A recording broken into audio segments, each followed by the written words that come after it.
Eu convido-os a abrirem a palavra de Deus na carta de Tiago, no capítulo 1, versículo 5 ao versículo 8. É o texto para a nossa mensagem de hoje. Epístola de Tiago, capítulo 1, a partir do versículo 5 até o versículo 8. A palavra de Deus nos diz assim: Se, porém, algum de vós necessita de sabedoria, peça a Deus, que a todos dá liberalmente e nada lhes impropera, e ser-lhe-á concedido. Peça-a, porém, com fé, em nada duvidando, pois o que duvida é semelhante à onda do mar, impelida e agitada pelo vento. Não suponha esse homem que alcançará do Senhor alguma coisa. Homem de ânimo dobre, inconstante em todos os seus caminhos. Nós já cantamos orando, pedindo a bênção de Deus, o seu ensino, a sua iluminação. Por isso nós vamos à palavra de Deus. Eu quero fazer algumas lembranças aqui com vocês com relação ao que nós estamos tratando.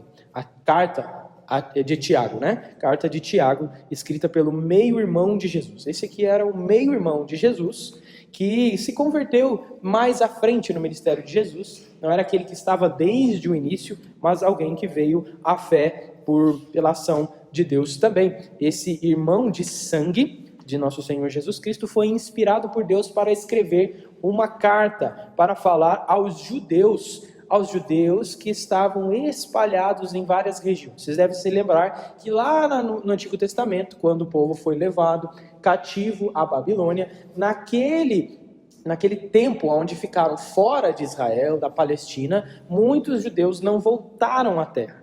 Muitos judeus se espalharam por outras nações. É por isso que quando você vai para Atos capítulo 2, você tem ali no momento do Pentecostes, a descida do Espírito num dia de festas onde muitos judeus, muitos do povo de Israel que moravam em outros lugares, foram a Jerusalém. É por isso que muitas nacionalidades se encontravam ali. Mas eles não moravam ali, eles estavam numa festa. E então voltavam para o seu lugar de origem, outras nações. Esses judeus que foram até Pentecostes, muitos deles se converteram nesta festa, nesta ocasião da descida do Espírito. Você deve se lembrar do sermão de Pedro ali em Atos capítulo 2. Ao voltarem para lá, levaram a fé, levaram uma nova vida que receberam por meio do Espírito Santo ali na pregação no dia de Pentecostes. Agora, depois de um tempo, desde Atos capítulo 2, então você passa algumas décadas, Tiago escreve uma carta para esses irmãos que estão espalhados. É por isso que o versículo 1 ali do Tiago diz: as 12 tribos que se encontram na dispersão, dispersos em várias localidades. E Tiago, o irmão de Jesus, inspirado por Deus, escreve a eles para falar algumas coisas para eles que nós já consideramos. No último domingo que eu estive aqui, nós falamos sobre os benefícios da aprovação, a aprovação sendo um motivo de grande alegria para nós, porque as provações são um caminho que Deus promove, põe em nossa frente, para que nós rumemos à perfeição. Não é para nosso prejuízo, mas para o nosso benefício. Nós vimos isso, tanto que do versículo 2 ao versículo 4, se você estiver com a sua Bíblia aberta, você verá: meus irmãos, tende por motivo de toda alegria ao passardes por de vários tipos de provações, de testes que Deus envia. E diz: sabendo que a provação da vossa fé, uma vez confirmada, produz a perseverança.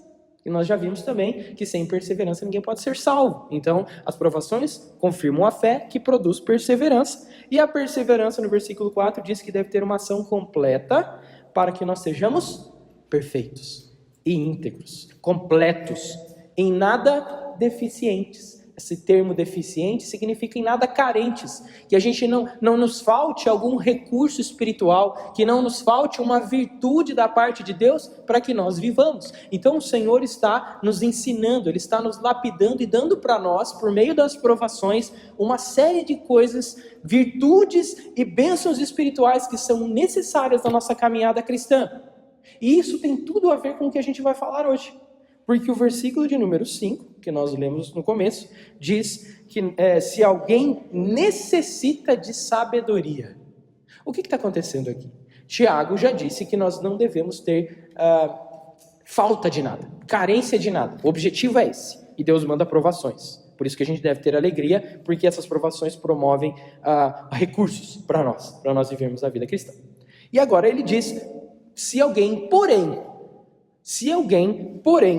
tem necessidade, ou seja, carência de sabedoria, ele ordena, peça a Deus.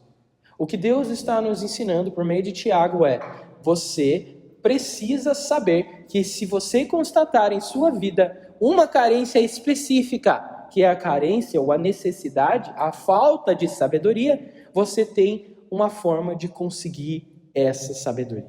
Ele diz, peça a Deus. Mas, afinal de contas, o que é sabedoria? O que seria sabedoria, pelo menos biblicamente, como nós vemos? Afinal de contas, nós vamos para Paulo, escrevendo aos Coríntios, por exemplo, ele diz que existe a sabedoria de Deus e a sabedoria deste século, a sabedoria deste mundo, a sabedoria dos homens. O próprio Tiago, quando vai escrever no capítulo 3, se Deus quiser nós passaremos por lá, ele fala sobre a sabedoria que vem do alto e a sabedoria mundana. Eles chamam assim uma sabedoria animalesca ou terrena. Então ele faz uma distinção entre sabedorias e sabedorias.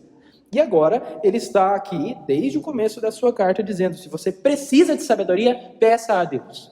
Peça a Deus se você tem carência de sabedoria. Sabedoria, nas Escrituras, é visto basicamente como aquela virtude ou aquela capacidade de aplicar os conhecimentos que nós recebemos no tempo específico, no contexto específico. Então, você vai para Eclesiastes capítulo 3, por exemplo, e está escrito, o sábio sabe o tempo e o modo.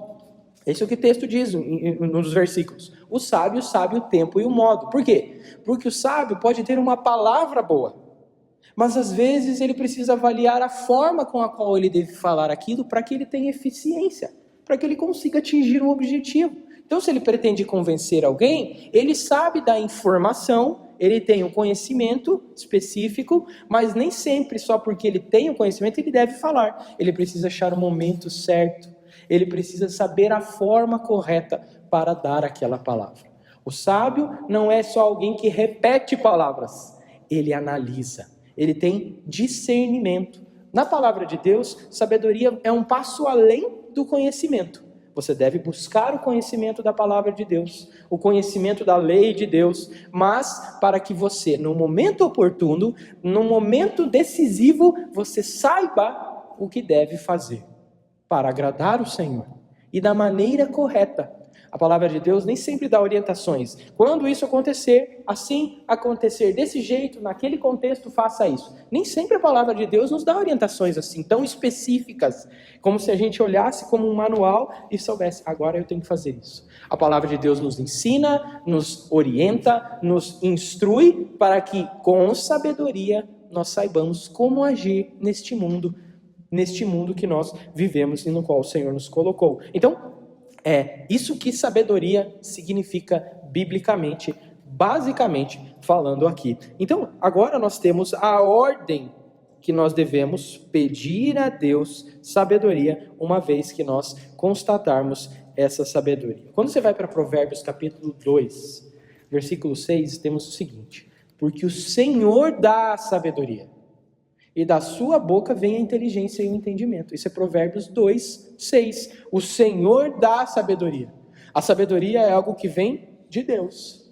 Então aqui nós já temos um entendimento, também pelo texto de Tiago, mas por Provérbios capítulo 2 também, que a sabedoria não procede de mera experiência de vida.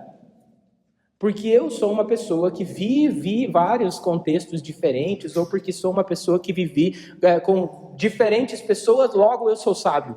Nem sempre isso acontece. Sabedoria na Bíblia não é algo que vem necessariamente com a idade, por exemplo. O começo do livro de Provérbios mostra que a palavra de Deus, a sabedoria de Deus, é para os simples e para os mais jovens.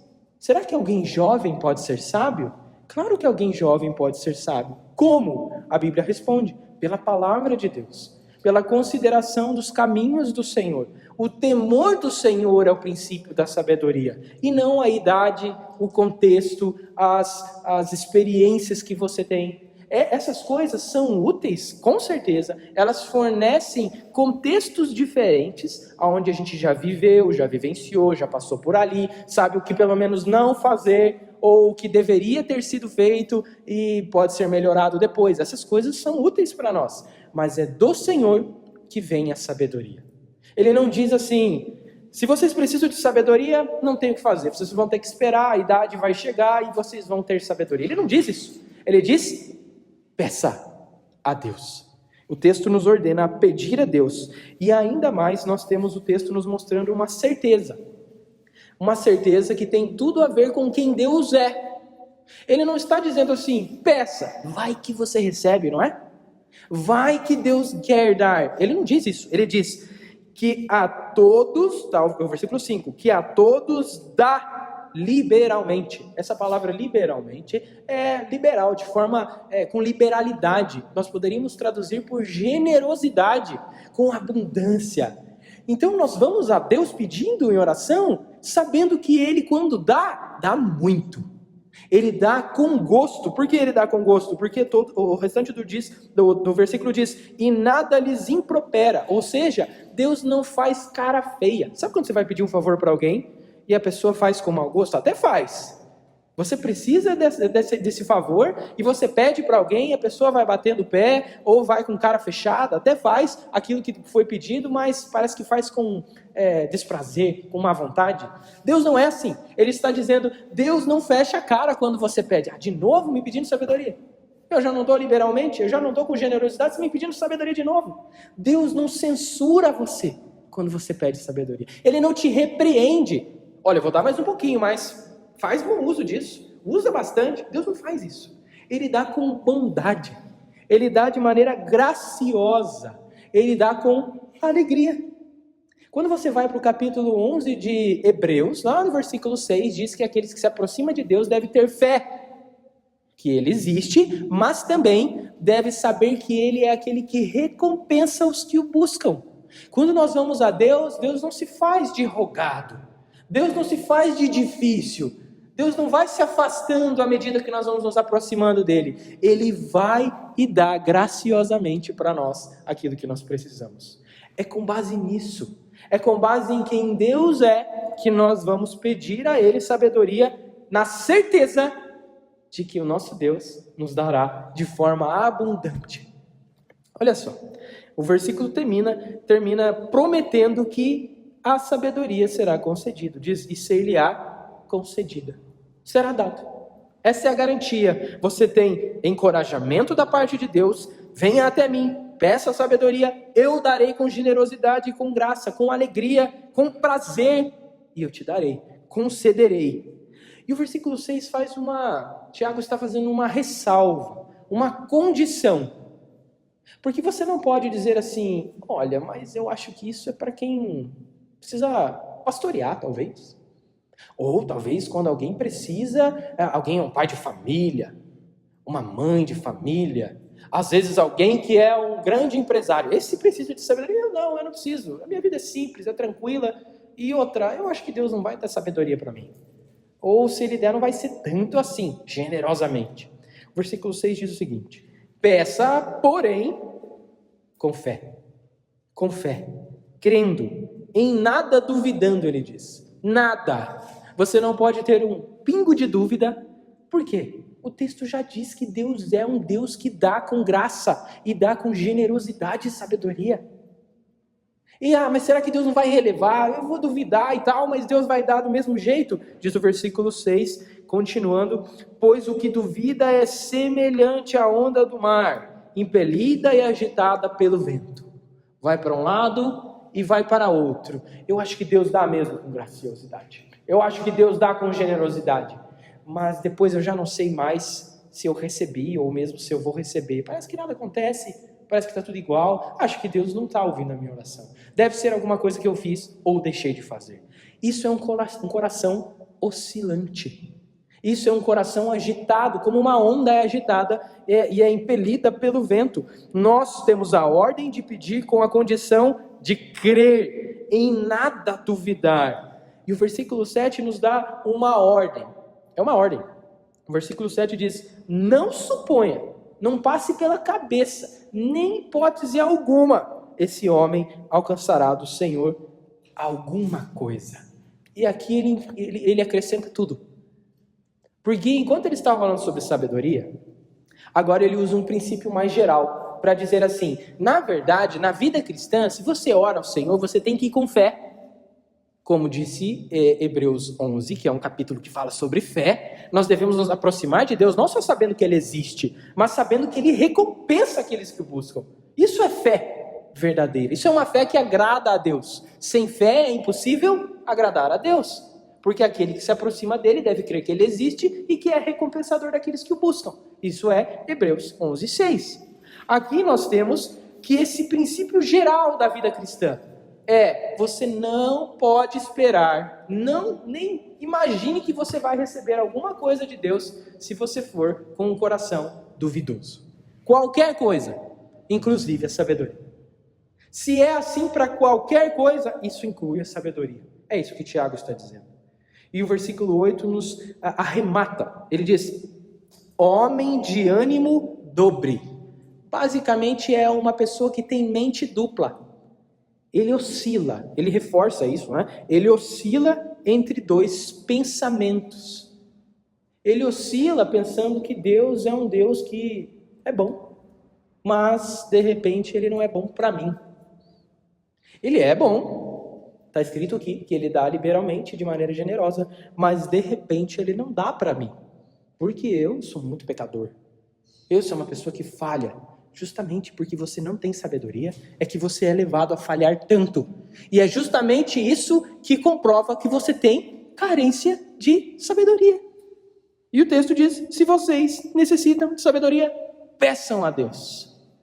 E peçam sem duvidar, homem de ânimo dobre, inconstante em todos os seus caminhos. Não só com relação à sabedoria, mas em tudo que ele faz, ele nunca é firme. É verdade que a nossa fé pode ser assaltada. É verdade que a nossa fé pode ser atacada, muitas vezes, pelas provações, inclusive. As provações, como nós vimos ali no versículo, a partir do versículo 2, elas têm o objetivo de confirmar a nossa fé. E no encontro passado, que eu estive aqui, eu falei que aquelas pessoas que não são aprovados na sua fé, não têm a sua fé confirmada. A aprovação veio e acertou essa fé e derrubou ela. Não aprovou essa fé, ela precisa ser fortalecida. Ela precisa ser enrijecida, como um exercício físico enrijece os nossos músculos mesmos, do nosso corpo. Assim também as provações fazem parte desse processo de fortalecimento da nossa fé, até que nas pancadas que as provações dão, ela se mantenha firme. E agora nós precisamos pôr em prática e exercitar essa fé em oração, pedindo a Deus por aquele conhecimento especial. Não conhecimento que vem como enquanto você está dormindo ou está orando e aquilo cai como uma nuvem sobre a sua cabeça. Não é esse tipo de coisa. E nós veremos mais nas aplicações que sabedoria é uma coisa que nós devemos buscar. Não só em oração, mas também orando ao Senhor. Esse é o recurso espiritual que Deus nos deu. A oração pedindo pela sabedoria de Deus. Lá em Provérbios, nós também, muito fala-se sobre a sabedoria ali, nós temos que nós devemos buscar a sabedoria como a prata e como tesouros escondidos. O texto diz: se buscardes a sabedoria como a prata e como a tesouros escondidos, a procurares, vocês receberão. Em quem? Em Deus. É por isso que você vai ao Senhor em oração. Durante a liturgia, nós lemos, se você notou isso, nós lemos Deuteronômio, que fala sobre a palavra de Deus, a lei do Senhor e a sabedoria. Guardai-vos, Moisés diz, cumpri-os, guardai esses mandamentos, porque isto será a vossa sabedoria e o vosso entendimento. perante os olhos dos povos, que ouvindo estes estatutos dirão: certamente este grande povo é gente sábia e inteligente. Ser sábio tem tudo que ver com cumprir a lei de Deus. Não existe chance de você ser sábio segundo Deus se você ignora a lei de Deus. É por isso que sabedoria não é igual necessariamente à experiência de vida ou experiência de contextos que nós possamos viver. Algumas aplicações para a gente caminhar para o final. O texto é claro para nós e nos ordena a orar a Deus. E como Jesus Cristo nos ensinou, orar em seu nome, porque quando oramos em seu nome, nós temos a certeza de que somos ouvidos e de que nós podemos ser atendidos. Ore então em nome de Jesus Cristo por sabedoria do alto, mas faça com fé. Ore sabendo que o Senhor vai te dar sabedoria. Ele vai conceder a você aquilo que você necessita.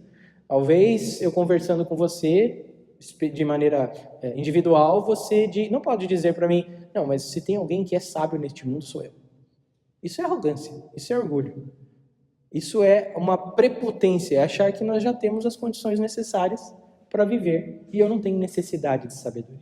Você pode até ter, sim, uma sabedoria que já recebeu de Deus. Se você já pediu e recebeu, porque pediu com fé, você tem sabedoria. Mas nunca completamente, nunca de maneira perfeita. Sabedoria é uma coisa que vai crescendo, crescendo e crescendo. Lembra o próprio Jesus? O Evangelho de Lucas diz que o menino, falando sobre Jesus, crescia em estatura, graça e sabedoria. Cristo Jesus era alguém que, Deus encarnado, crescia em sabedoria. Quanto mais eu e você, meus irmãos. Quanto mais eu e você precisamos de sabedoria. Eu tenho certeza que se eu fosse conversar com você, tirar um dia, um tempo, um horário aí, para a gente bater um papo, eu ia admirar a sabedoria que Deus já deu para você. Mas eu tenho certeza de que Deus pode dar mais sabedoria a você. E você vai precisar de sabedoria. Você vai resolver um negócio. Você não pode bater no peito e dizer: não, isso aí eu tiro de letra. Você pode até conhecer o cliente, você até pode conhecer o seu chefe, você pode até conhecer as dinâmicas, as táticas, os métodos. Isso é ótimo, isso é bom, isso é conhecimento. Mas na aplicação, você precisa conversar, você precisa da sabedoria de Deus. Você vai conversar com alguém? Peça a sabedoria de Deus. Senhor, me dê sabedoria para eu conversar com essa pessoa, para que eu não coloque os pés pelas mãos, como a gente diz, para que eu não atropele as pessoas, para que eu não diga: eu sou sincero mesmo, então eu falo. Isso não é sabedoria. Sinceridade não é uma desculpa para nós sermos arrogantes, prepotentes, grosseiros. Isso não é sabedoria bíblica. Sabedoria bíblica é saber o modo correto de amar, de alcançar, de argumentar, de ajudar, de esperar, de insistir. Sabedoria, irmãos. Nós precisamos de sabedoria. Ore em nome de Jesus Cristo por sabedoria do alto, mas faça-o com fé. Outra coisa, renda-se à sabedoria de Deus revelada em Jesus Cristo, tal como ela é revelada no Evangelho. Torne-se um tolo para se tornar um sábio segundo Deus. Eu falei sobre Paulo escrevendo aos Coríntios, falando sobre as sabedorias e sabedorias. A sabedoria de Deus, que era vista como uma loucura pelos homens, e a sabedoria dos homens, que de fato é uma loucura. Loucura e sabedoria são pontos ou extremos opostos. Tolice e sabedoria, loucura e sabedoria. Muitas vezes a palavra de Deus faz esse antagonismo, faz essa comparação. Paulo está dizendo que a sabedoria de Deus foi revelada no Evangelho de Jesus Cristo, porque ele quis salvar os homens por meio da pregação do Evangelho. Como assim?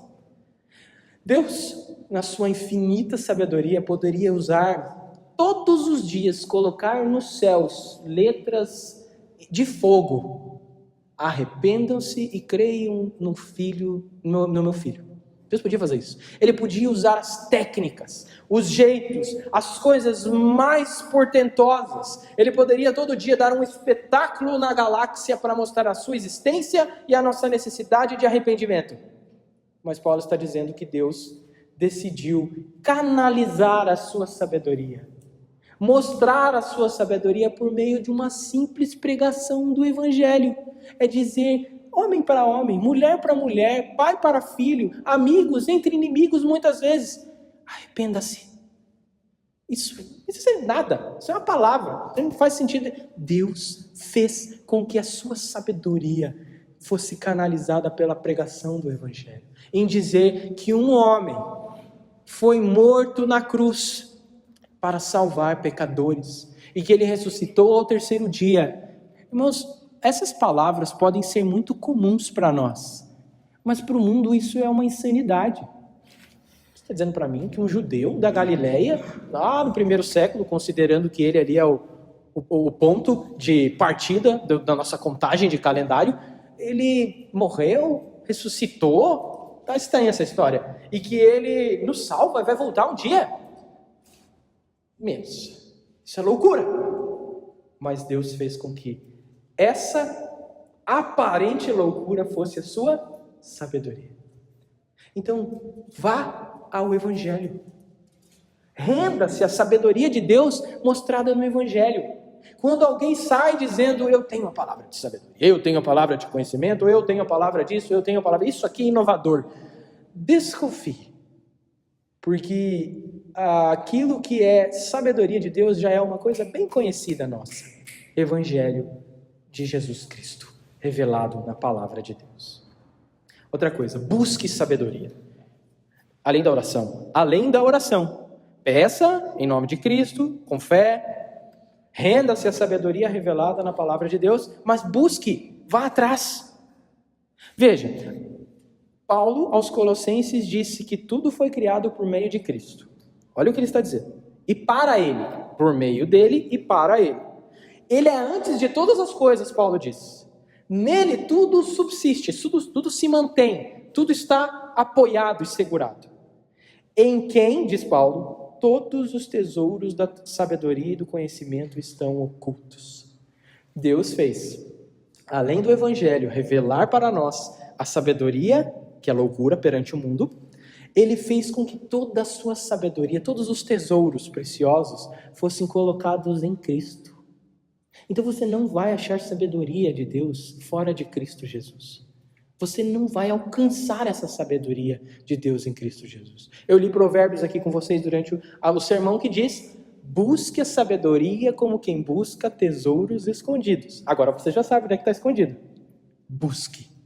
Em Cristo Jesus estão todos os tesouros da sabedoria ocultos. Vá a Ele, tenha comunhão com Ele, se relacione com Ele, leia a sua palavra. Jesus disse, toda a Escritura fala sobre mim. Ele está falando de mim. Paulo já disse, tudo foi criado por Ele, para Ele.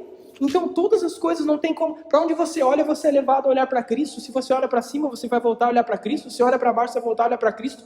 Cristo é o centro de toda a história, de toda a criação e, claro, de toda a tua vida. Então busque em Cristo Jesus conhecer o que Ele fala, conhecer o que Ele ensina, o seu jeito. Cristo nunca errou nem no jeito de falar. Nunca Cristo chegou e falou, olha, eu falei a verdade, porque eu não erro, mas eu dei uma pisada na bola porque eu falei meio grosso, meio áspero. Jesus nunca fez isso. Mesmo quando Ele estava em momentos que você fala, isso aqui é pesado, hein? Até essas coisas aqui é difícil até de a gente entender como é que é. Nem nesses momentos Cristo errou. Ele foi o sábio. Ele é a sabedoria encarnada. Não existe sabedoria em Cristo, existe sabedoria que é Cristo encarnado. E Ele é o nosso Senhor. Nada fora de Cristo. Busque também a sabedoria na lei do Senhor. Salmo 19 diz assim, a lei do Senhor é perfeita e restaura a alma. O testemunho do Senhor é fiel e faz o quê? Dá sabedoria aos simples. Irmãos, eu sou simples, de verdade, não é falsa modéstia. Eu preciso da sabedoria de Deus. Se você está comigo nessa e precisa da sabedoria de Deus, a lei do Senhor é perfeita e restaura a alma. O testemunho do Senhor é fiel e dá sabedoria. Busque aonde? Na palavra de Deus. Sabedoria pressupõe conhecimento. Para você saber aplicar alguma coisa, você precisa de conhecimento. Por exemplo, se você me trouxer uma ferramenta que eu nunca vi na vida, você pode me explicar o que essa ferramenta faz. Essa ferramenta, ela pode fazer isso, ela pode fazer aquilo, ela faz nesse contexto, ela tem que fazer desse jeito, você tem que pegar daquele jeito, você tem que levantar daquele jeito. Você vai me explicar tudo que essa ferramenta faz, ou para que ela serve. Mas daí eu manusear, pegar essa ferramenta e usar, é outra coisa. Não é uma coisa assim tão estática, tão automática. Eu li, aprendi e já sei, ponto. E nem vou errar. Sempre vou acertar. Você, às vezes, seguindo o manual de instrução, você se bate. Às vezes você acaba se atrapalhando. Porque a sabedoria é saber o que aquela ferramenta faz, para que ela serve, aonde que eu posso usar, mas pôr em prática, manusear. Então você precisa de conhecimento. Você precisa ir à palavra de Deus. Você precisa estudar a palavra de Deus. Você precisa tentar entendê-la. Busca alguém para entendê-la. Então você percebe que, parecido com uma paciência, sabe quando a gente fala, Senhor, me dê paciência?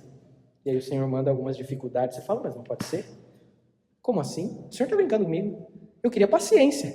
Ele está nos dando condições para a gente exercitar a paciência. Para a gente aprender. Agora eu devo esperar, eu devo ser paciente. Agora eu devo agir de outra forma.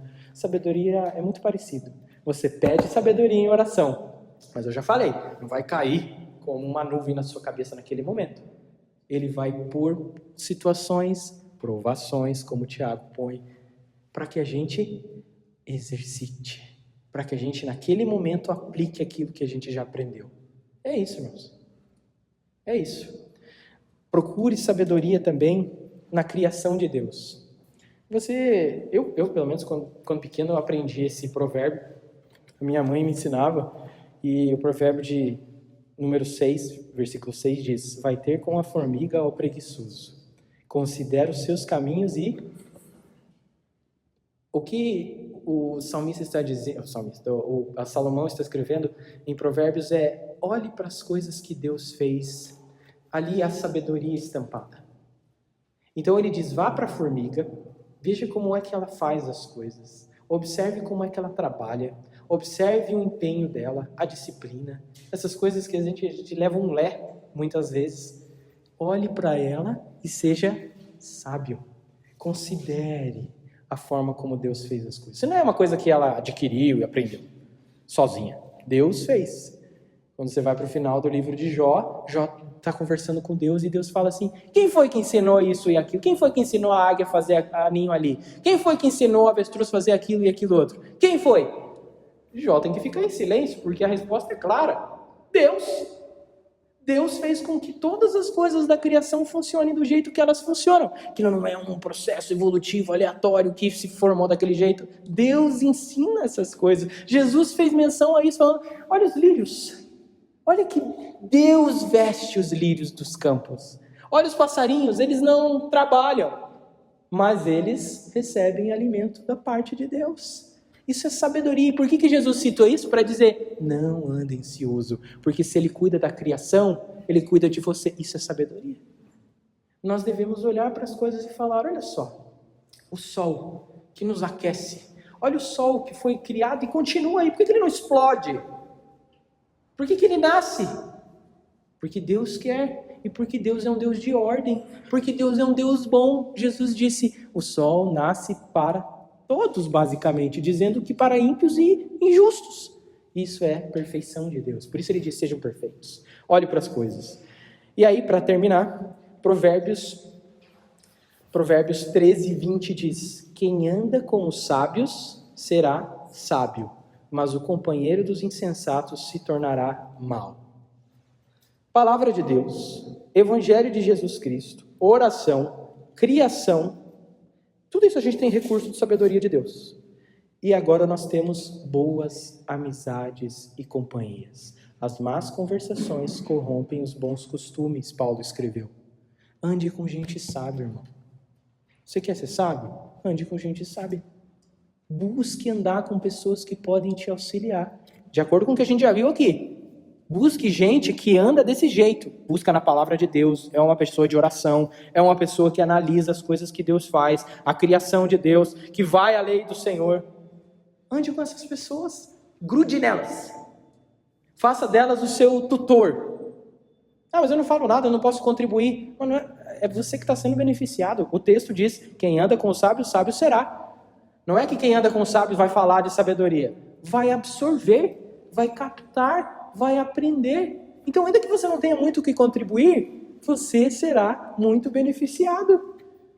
Ande com pessoas, com boas companhias e pessoas sábias. Então, irmãos, nós precisamos de sabedoria.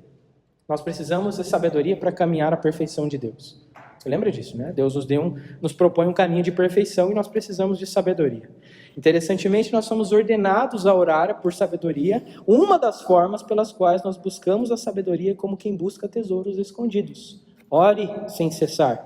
Devemos buscar a sabedoria em oração àquele único capaz de concedê-la, que é Deus. Além disso, temos uma maneira correta de pedir sabedoria, com fé, com santa expectativa. Não podemos ter o coração oscilante e duvidoso, pois não podemos esperar sabedoria necessária se pedirmos duvidando. De maneira perfeita e completa, essa sabedoria se mostra em Cristo, o teu Senhor, o teu Redentor. Ela é revelada no Evangelho de Jesus Cristo de acordo com a palavra de Deus, e isso é comunicado ao nosso coração pelo Espírito de Deus. Vá ao Senhor.